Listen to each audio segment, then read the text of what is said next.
से पहले ही खत्म करने की कोशिश की, लेकिन पता चला कि वो कंकाल राजा का था ही नहीं। राजा तो उस मूर्ति में बंद था जिसके ऊपर अमृत गिरा था और अब वो तेजी से जिंदा होने लगी। रिक ने उस पर धुआंधार गोलियां चलाई लेकिन कोई असर नहीं हुआ। थोड़ी देर बाद उसके पत्थर के घोड़े भी जिंदा होने लगे। लिन और एलेक्स घोड़े के रथ के नीचे लटक गए। जब राजा वहाँ से भागने लगा तो रिक, एवलिन और जॉनथन पटाखों से भरा हुआ ट्रक लेकर उनका पीछा करने लगे।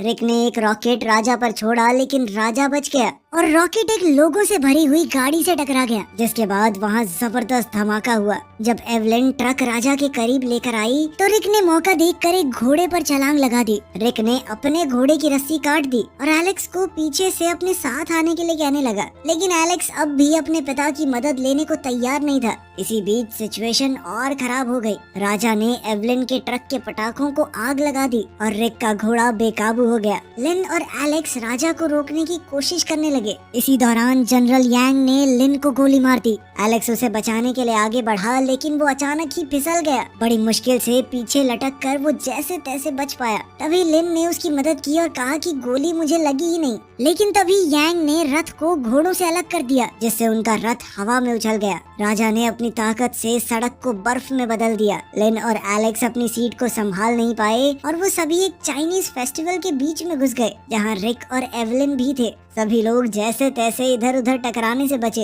इसी दौरान एवलिन के ट्रक के पटाखे फटने लगे, जिसके बाद एवलिन और उसके भाई जॉनथन ने ट्रक से कूदकर अपनी जान बचाई। राजा भाग गया, जिसके बाद सभी लोग जॉनथन के नाइट क्लब में रुके। वहाँ लिन ने अपने बारे में बताया कि मैं राजा के ही परिवार से हूँ। हम लोग सालों से राजा के मकबरे की सुरक्षा कर रहे हैं। उसने बताया कि ये राजा बहुत क्रूर था और किसी को भी उसे जगाना नहीं चाहिए। अब उन्हें जैसे तैसे राजा को शैंग्री ला के पोर्टल तक पहुंचाना होगा। इसी तरीके से वो उसे खत्म कर